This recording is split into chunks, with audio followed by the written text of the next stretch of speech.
ಸ್ನೇಹಿತರೆ, ಮೀಡಿಯಾ ಮಾಸ್ಟರ್ಸ್ಗೆ ಸ್ವಾಗತ ಸುಸ್ವಾಗತ. ಗೆಳೆಯರೆ, ಚೈನಾ ಮತ್ತು ಪಾಕಿಸ್ತಾನ ಅಂದರೆ ಏನು? ಐರನ್ ಬ್ರದರ್ಸ್ ಅಲ್ವಾ? ಅವರ ಸ್ನೇಹ ಸಂಬಂಧ ಹಿಮಾಲಯಕ್ಕಿಂತ ಎತ್ತರ, ಸಾಗರಕ್ಕಿಂತ ಆಳ, ಜೇನಿಗಿಂತ ಸಿಹಿ, ಅಬಾಬಾಬಾಬಾ ಏನೆಲ್ಲ ಹೇಳ್ಕೊಳ್ತಾ ಇದ್ರು. ಈಗ ವಿಷಯ ಏನಪ್ಪ ಅಂದರೆ, ಜಮ್ಮು ಕಾಶ್ಮೀರದ ಪಹಲ್ಗಾಮಲ್ಲಿ ಆಗಿದ್ದ ಉಗ್ರರ ದಾಳಿ ಇತ್ತಲ್ಲ, ಅದನ್ನು ಚೈನಾ ಮೊದಲ ಬಾರಿಗೆ ಗಟ್ಟಿ ದನಿಯಲ್ಲಿ ಖಂಡಿಸಿದೆ ಮತ್ತು ಉಗ್ರವಾದವನ್ನು ಮಟ್ಟ ಹಾಕೋದಕ್ಕೆ ಪಾಕಿಸ್ತಾನ ಪ್ರಯತ್ನ ಪಡಬೇಕು ಅಂತ ಹೇಳಿದೆ. ಅಷ್ಟೇ ಅಲ್ಲ, ಪಾಕಿಸ್ತಾನ ಮೂಲದ ಲಷ್ಕರ್ ಎ ತೈಬಾ ಇದೆಯಲ್ಲ, ಅದರ ಅಂಗಸಂಸ್ಥೆ ಮತ್ತು ಪಹಲ್ಗಾಮಲ್ಲಿ ಅಮಾಯಕ ಪ್ರವಾಸಿಗರನ್ನು ಕೊಂದು ಹಾಕಿದ್ದ TRF ಸಂಘಟನೆಯನ್ನು ಅಮೆರಿಕ ವಿದೇಶಿ ಉಗ್ರರ ಪಟ್ಟಿಗೆ ಸೇರಿಸಿರುವುದನ್ನು ಕೂಡ ಚೈನಾ ಸ್ವಾಗತಿಸಿದೆ. ಹಾಗಾದರೆ ಏನಾಯಿತು ಚೈನಾಗೆ? ಅವರ ಆರೋಗ್ಯ ಏನಾದರೂ ಸರಿ ಹೋಗ್ತಾ ಇದೆಯಾ, ಅಥವಾ ಪಾಕಿಸ್ತಾನದ ಮೇಲೆ ಚೈನಾ ಏನಾದರೂ ಸಿಟ್ಟಿಗಿಟ್ಟು ಮಾಡ್ಕೊಳ್ತಾ? ಪಾಕಿಸ್ತಾನದ ಉಗ್ರವಾದವನ್ನು ಚೈನಾ ಖಂಡಿಸೋದಕ್ಕೆ, TRF ಮೇಲೆ ಅಮೆರಿಕಾದ ಕ್ರಮವನ್ನು ಸಮರ್ಥಿಸಿಕೊಳ್ಳೋದಕ್ಕೆ ಕಾರಣ ಏನು? ಬನ್ನಿ ನೋಡೋಣ. ಗೆಳೆಯರೆ, ಮೊನ್ನೆ ಪಾಕಿಸ್ತಾನ ಮೂಲದ TRF ಸಂಘಟನೆಯನ್ನು ಅಮೆರಿಕ ತನ್ನ ವಿದೇಶಿ ಉಗ್ರರ ಪಟ್ಟಿಗೆ ಸೇರಿಸಿದೆ. ಈ ಕೆಲಸ ಮಾಡೋದಕ್ಕೆ ಭಾರತ ಸಾಕಷ್ಟು ವರ್ಷಗಳಿಂದ ಅಮೆರಿಕಾಗೆ ಹೇಳ್ತಾ ಇತ್ತು. ಇನ್ನು ಮೊನ್ನೆ ಕಾಶ್ಮೀರದ ಪಹಲ್ಗಾಮಲ್ಲಿ ಪ್ರವಾಸಿಗರನ್ನು ಅಮಾನುಷವಾಗಿ ಕೊಂದ ನಂತರ ಈ TRF ತನ್ನ ಈ ಹೀನ ಕೃತ್ಯವನ್ನು ಒಪ್ಪಿಕೊಂಡಿತ್ತು. ದ ರೆಸಿಸ್ಟೆನ್ಸ್ ಫ್ರಂಟ್ ಅಂತ. ಇದು ಪಾಕಿಸ್ತಾನ ಮೂಲದ ಲಷ್ಕರ್ ಎ ತೈಬಾ ಇದೆಯಲ್ಲ, ಅದರ ಪ್ರಾಕ್ಸಿ ಸಂಘಟನೆ. ಗೆಳೆಯರೆ, ಕಾಶ್ಮೀರದಲ್ಲಿ ಉಗ್ರವಾದವನ್ನು ಪ್ರಚೋದಿಸ್ತಾ ಇರೋದು ಪಾಕಿಸ್ತಾನ ಅನ್ನೋದು ಇಡೀ ಜಗತ್ತಿಗೆ ಗೊತ್ತಿರೋ ವಿಷಯ. ಲಷ್ಕರ್ ಎ ತೈಬಾ, ಜೈಷ್ ಎ ಮೊಹಮ್ಮದ್, ಹಿಜ್ಬುಲ್ ಮುಜಾಹಿದೀನ್, ಹರ್ಕತುಲ್ ಅನ್ಸರ್, ಹರ್ಕತುಲ್ ಮುಜಾಹಿದೀನ್, ಜಮಾತುಲ್ ಮುಜಾಹಿದೀನ್, ಅಲ್ ಬದರ್, ಹೀಗೆ ನಾನಾ ಸಂಘಟನೆಗಳು ಕಾಶ್ಮೀರದಲ್ಲಿ ಆಕ್ಟಿವ್ ಆಗಿದ್ವು. ಇವೆಲ್ಲ ಕೂಡ ಪಾಕಿಸ್ತಾನದ ಮೂಲಕವೇ ಆಪರೇಟ್ ಆಗ್ತಾ ಇತ್ತು. ಇಲ್ಲಿ ಈ ಮುಜಾಹಿದೀನು, ಮೊಹಮ್ಮದ್ದು, ತೈಬಾ ಹೀಗೆ ಹೆಸರಿಟ್ಕೊಂಡ್ರೆ ಅವು ಇಸ್ಲಾಮಿಸ್ಟ್ ಸಂಘಟನೆಗಳು, ಪಾಕಿಸ್ತಾನದ ಮೂಲದ ಸಂಘಟನೆಗಳು ಅನ್ನೋದು ಗೊತ್ತಾಗಿ ಹೋಗುತ್ತೆ.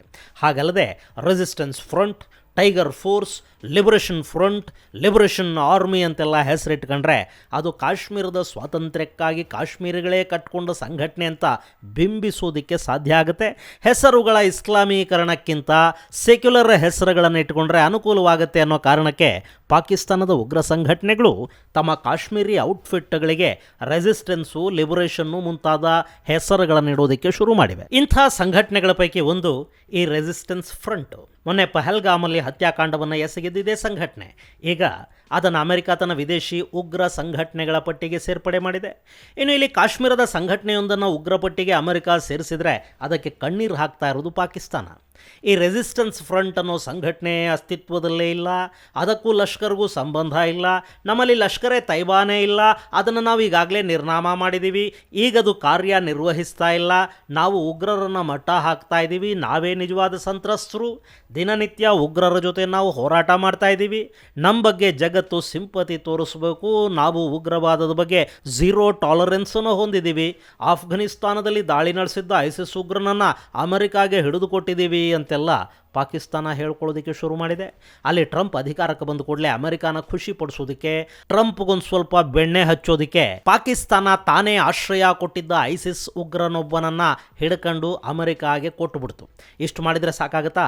ಲಷ್ಕರ್, ಜೈಷ್ ಉಗ್ರರನ್ನ ಭಾರತಕ್ಕೂ ಹಸ್ತಾಂತರ ಮಾಡಬೇಕಲ್ವಾ? ಇನ್ನು ನಮ್ಮಲ್ಲಿ ಉಗ್ರರಿಲ್ಲ ಅಂತ ಕೂಡ ಪಾಕಿಸ್ತಾನ ಹೇಳೋದಕ್ಕೆ ಬರೋದಿಲ್ಲ. ಯಾಕೆಂದರೆ ಮೊನ್ನೆ ಅಷ್ಟೇ ಅದರ ಮಾಜಿ ವಿದೇಶಾಂಗ ಸಚಿವ ಹಾಗೂ ಪಾಕಿಸ್ತಾನದ ಅಧ್ಯಕ್ಷ ಜರದಾರಿಯ ಮಗ ಬಿಲಾವಲ್ ಭುಟ್ಟೋ ಭಾರತ ಮಾತುಕತೆಗೆ ಸಿದ್ಧ ಆದರೆ, ಸಿಂಧೂ ನದಿಯ ನೀರನ್ನು ಬಿಡೋದಾದರೆ ನಾವು ನಮ್ಮಲ್ಲಿನ ಅಜರ್ ಮಸೂದು, ಹಫೀಜ್ ಸಯೀದು ಯಾರನ್ನು ಬೇಕಾದರೂ ಭಾರತಕ್ಕೆ ಹಿಡಿದು ಕೊಟ್ಟು ಬಿಡ್ತೀವಿ ಅಂತ ಹೇಳಿದ್ನಲ್ಲ.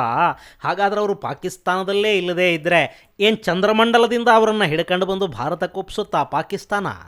ಈ ಪಾಕಿಸ್ತಾನದ ವಂಚಕತನ ಎಂಥದ್ದು ಅನ್ನೋದು ಅಮೆರಿಕಾಗೆ ಕೂಡ ಗೊತ್ತಿದೆ. ಒಸಾಮಾ ಬಿನ್ ಲಾಡನ್ಗೆ ಆಶ್ರಯ ಕೊಟ್ಟಿದ್ದು ಪಾಕಿಸ್ತಾನ. ಅವನಿಗಾಗಿ ಆಫ್ಘನಿಸ್ತಾನದಲ್ಲಿ ಅಮೆರಿಕಾದ ಪಡೆಗಳ ಜೊತೆಗೆ ಹುಡುಕಾಟದ ನಾಟಕ ಮಾಡಿದ್ದು ಕೂಡ ಅಮೆರಿಕಾಗೆ ಗೊತ್ತೇ ಇದೆ. ಇನ್ನು ಈಗ ಅಮೆರಿಕ ರೆಸಿಸ್ಟೆನ್ಸ್ ಫ್ರಂಟನ್ನು ಉಗ್ರ ಸಂಘಟನೆಗಳ ಪಟ್ಟಿಗೆ ಸೇರಿಸಿದ ಹಾಗೆ ಬಲೂಚಿಸ್ತಾನದಲ್ಲಿನ ಲಿಬರೇಷನ್ ಆರ್ಮಿ ಮತ್ತು ಲಿಬರೇಷನ್ ಫ್ರಂಟ್ಗಳನ್ನು ಕೂಡ ವಿದೇಶಿ ಉಗ್ರರ ಪಟ್ಟಿಗೆ ಸೇರಿಸಿ ಅವುಗಳನ್ನು ಕೂಡ ನಿಷೇಧಿಸಬೇಕು, ನಿರ್ಬಂಧಿಸಬೇಕು ಅಂತ ಪಾಕಿಸ್ತಾನ ಒತ್ತಾಯ ಮಾಡ್ತಾ ಇದೆ. ಇಲ್ಲವರು ಮತ್ತೆ ಬಲೂಚಲ್ಲಿ ನಡೀತಿರೋ ಹೋರಾಟಕ್ಕೆ ಭಾರತ ಕುಮ್ಮಕ್ಕು ಕೊಡ್ತಾ ಇದೆ ಅನ್ನೋದನ್ನು ಪರೋಕ್ಷವಾಗಿ ಹೇಳೋದನ್ನು ಮರ್ತಿಲ್ಲ.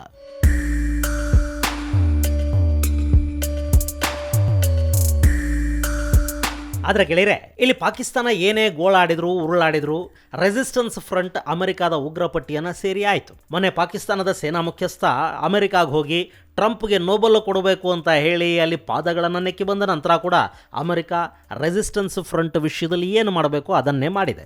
ಆದರೆ ಈಗ ಪಾಕಿಸ್ತಾನಕ್ಕೆ ನಿಜಕ್ಕೂ ಶಾಕ್ ಅನ್ನಿಸ್ತಾ ಇರೋದು ಚೈನಾದ ಮಾತು ಮತ್ತು ನಡೆ. ಮೊನ್ನೆ ಚೈನಾದ ವಿದೇಶಾಂಗ ಇಲಾಖೆಯ ವಕ್ತಾರ ಲಿನ್ ಜಿಯಾನ್ ಅಮೆರಿಕ ಈ TRF ಅನ್ನ specially designated global terrorist organisation ಅಂತ ಘೋಷಿಸಿರುವುದನ್ನ ಸ್ವಾಗತಿಸಿದ್ದಾರೆ ಮತ್ತು ಅದಕ್ಕೆ ಮೆಚ್ಚುಗೆಯನ್ನು ಕೂಡ ವ್ಯಕ್ತಪಡಿಸಿದ್ದಾರೆ. ಮಾಧ್ಯಮಗೋಷ್ಠಿಯಲ್ಲಿ ಮಾತನಾಡಿರುವ ಲಿನ್ ಜಿಯಾನ್ ಚೈನಾ ಭಯೋತ್ಪಾದನೆಯನ್ನ ಯಾವುದೇ ಕಾರಣಕ್ಕೂ ಸಹಿಸೋದಿಲ್ಲ ಮತ್ತು ಎಲ್ಲ ದೇಶಗಳಿಗೂ ಕೂಡ ಉಗ್ರವಾದವನ್ನು ನಿಯಂತ್ರಿಸುವುದಕ್ಕೆ ಕಠಿಣ ಕ್ರಮಗಳನ್ನು ಕೈಗೊಳ್ಳುವುದಕ್ಕೆ ಚೈನಾ ಒತ್ತಾಯ ಮಾಡುತ್ತೆ ಅನ್ನೋ ಮಾತುಗಳನ್ನು ಕೂಡ ಹೇಳಿದ್ದಾರೆ.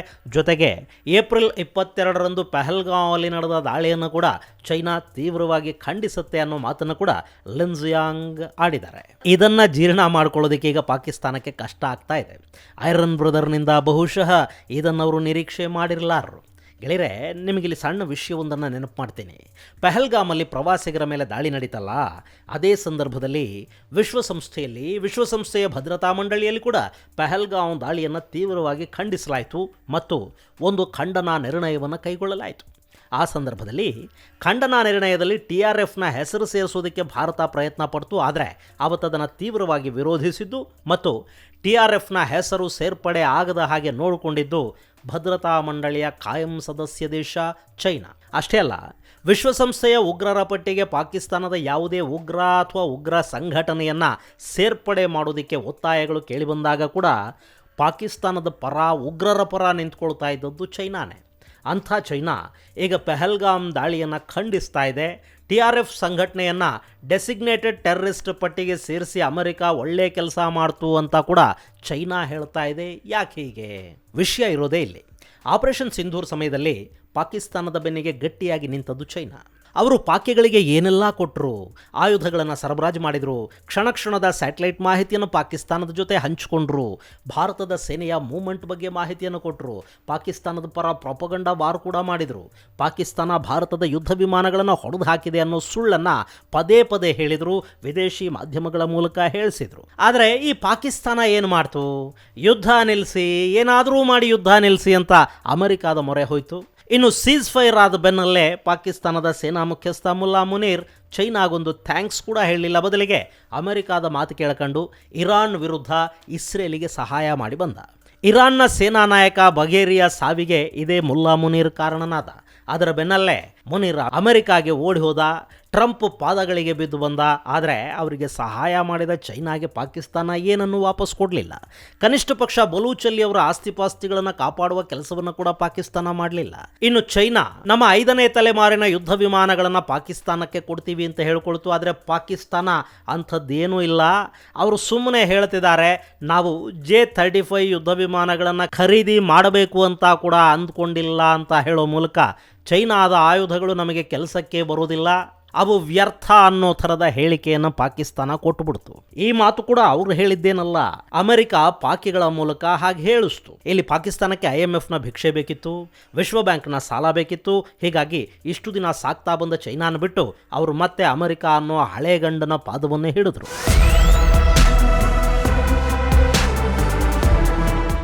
ಇಲ್ಲಿ ಪಾಕಿಸ್ತಾನಕ್ಕೆ ಅಮೆರಿಕಾನ ಬಿಟ್ಟರೆ ಬೇರೆ ಗತಿಯಾದರೂ ಏನಿದೆ ಹೇಳಿ? ಚೈನಾದ ಆಯುಧಗಳನ್ನು ನಂಬಿಕೊಂಡು ಭಾರತದ ವಿರುದ್ಧ ಯುದ್ಧ ಮಾಡೋದಕ್ಕೆ ಸಾಧ್ಯ ಆಗೋದಿಲ್ಲ. ಇನ್ನು ಚೈನಾಗೆ ಯುದ್ಧ ನಿಲ್ಲಿಸುವ ಶಕ್ತಿ ಕೂಡ ಇಲ್ಲ. ಇನ್ನವರು ಏನನ್ನೂ ಬಿಟ್ಟಿ ಕೊಡೋದಿಲ್ಲ. ವಿಶ್ವದ ಆರ್ಥಿಕ ಸಂಸ್ಥೆಗಳ ಮೂಲಕ ಸಾಲ ಕೊಡಿಸೋದಕ್ಕೆ ಕೂಡ ಅಮೆರಿಕ ಬೇಕೇ ಹೊರತು ಚೈನಾ ಅಲ್ಲ. ಹಾಗೆ ಪಾಕಿಸ್ತಾನದ ಸೇನಾಧಿಕಾರಿಗಳು ರಾಜಕಾರಣಿಗಳ ಮಕ್ಕಳಿಗೆ ಸೆಟ್ಲ್ ಆಗೋದಕ್ಕೆ ಅಮೆರಿಕ ಬೇಕು. ಅವರ ಅಕ್ರಮ ಹಣವನ್ನು ಪಾರ್ಕ್ ಮಾಡೋದಕ್ಕೆ ಅಮೆರಿಕ ಮತ್ತು ಪಶ್ಚಿಮದ ದೇಶಗಳೇ ಬೇಕು. ಹೀಗಾಗಿ ಪಾಕಿಸ್ತಾನಕ್ಕೆ ಚೈನಾಗಿಂತ ಅಮೆರಿಕಾನೇ ಮುಖ್ಯ ಅನ್ನಿಸ್ಕೊಳ್ಳುತ್ತೆ. ಇದನ್ನು ಅವರು ಚೈನಾಗೆ ಕೂಡ ಈಗ ಅರ್ಥ ಮಾಡಿಸಿದ್ದಾರೆ. ಸೊ ಚೈನಾ ಪಾಕಿಸ್ತಾನಕ್ಕೊಂದು ಪಾಠ ಕಲಿಸಬೇಕು ಅಂತ ಯೋಚಿಸ್ತಾ ಇದೆ. ಇನ್ನು ಮುಂದೆ ಪಾಕಿಸ್ತಾನದ ಜೊತೆಗಿನ ಸ್ನೇಹ ಹಿಮಾಲಯಕ್ಕಿಂತ ಎತ್ತರ, ಸಮುದ್ರಕ್ಕಿಂತ ಆಳ ಇದೆಲ್ಲ ಏನಿರೋದಿಲ್ಲ. ಪಾಕ್ ಅನ್ನೋದು ಚೈನಾ ಪಾಲಿಗೊಂದು ಖರೀದಿದಾರ ದೇಶ ಅಥವಾ ಬೇರೆಲ್ಲ ದೇಶಗಳಂತೆ ಅದು ಕೂಡ ಒಂದು ವ್ಯಾವಹಾರಿಕ ಸಂಬಂಧಗಳನ್ನು ಇಟ್ಟುಕೊಂಡಿರುವ ದೇಶ ಅಷ್ಟೇ ಅನ್ನೋದನ್ನು ಪಾಕಿಸ್ತಾನಕ್ಕೆ ಅರ್ಥ ಮಾಡಿಸೋದಕ್ಕೆ ಚೈನಾ ಪ್ರಯತ್ನ ಪಡ್ತಾ ಇದೆ. ಅದರ ಭಾಗವಾಗಿ ಅಮೆರಿಕಾದ TRF ಬಗೆಗಿನ ನಿಲುವನ್ನು ಚೈನಾ ಸ್ವಾಗತಿಸ್ತಾ ಇದೆ.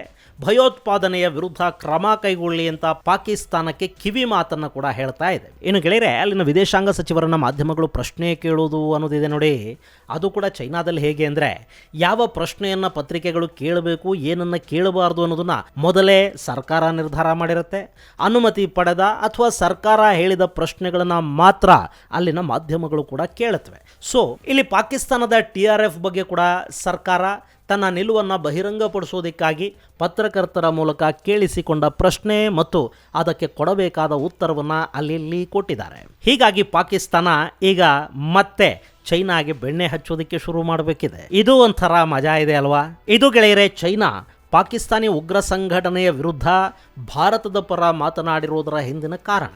ಮುಂದಿನ ಸಂಚಿಕೆಯಲ್ಲಿ ಮತ್ತಷ್ಟು ವಿಶೇಷಗಳ ಜೊತೆ ಮತ್ತೆ ಭೇಟಿಯಾಗೋಣ. ಅಲ್ಲಿವರೆಗೆ ಜೈ ಹಿಂದ್, ಜೈ ಕರ್ನಾಟಕ.